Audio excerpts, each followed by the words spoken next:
I'm really grateful for the opportunity to talk a little bit about the liberal arts at Malone, because I think as an institution we do a really great job of understanding what it means to be a Christian college. But part of our mission, or part of our identity, is we are a Christian university in the liberal arts tradition. And I think it's often much more difficult, even for people who are really excited about the liberal arts and teach in those disciplines that are classically considered the liberal arts, to explain what it is that the liberal arts are and why they actually matter. And so at Malone, I think, well, first of all, the liberal arts are, the phrase comes from classical antiquity, Greece and Rome.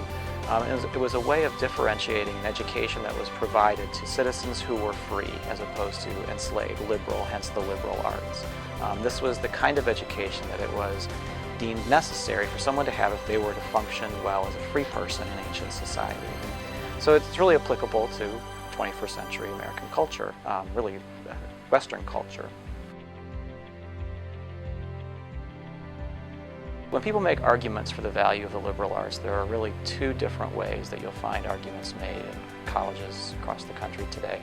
The first is on the instrumental value of the liberal arts. What is it that the liberal arts enable us to do? What are the skills that they give us? And here you'll see folks focus on things like critical thinking, reasoning skills, writing, communication ability, and the value that these skills add to someone's employability, success in job and career. And they're absolutely right about all these things, and liberal arts really do provide them. But I think it's also important to recognize that the liberal arts have a value that is not just instrumental, but it's intrinsic. It's worthwhile studying this material for its own sake. Engaging the deep questions of life is something that fundamentally develops our humanity, helps us think more clearly and understand more deeply who it is that God has made us to be. And so the intrinsic value of the liberal arts, studying these things, asking the deeper questions for their own sake, is really vital and important to human life and growth.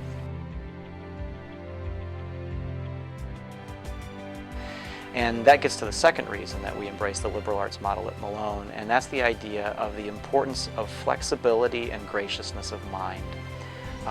When you take classes or when you focus your attention in one particular area only, you learn that area well, but your mind develops certain patterns and certain habits of thought, and it might not be comfortable moving in between those. We think people are happier, people engage life better, people are more successful if they have flexibility and graciousness of mind. And moving from a class in calculus to a class in psychology to a class in British literature, and engaging that subject matter at deep levels develops that flexibility of mind. You can't do that unless you have it.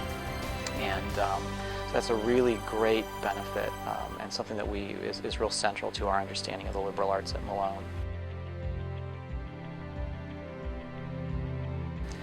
And then finally, the third thing, we see the liberal arts as an appropriate Christian response to the call to love God with all of our mind. Both the emphasis on the all and on the mind. When we focus again our energies on one narrow thing, as important as it is to develop the enhanced and deep skills in the major, we miss components of the beauty and wonder and expansiveness of God's creation. And so fundamentally then we understand the call to pursue the liberal arts as a call to love the Lord with all of our mind.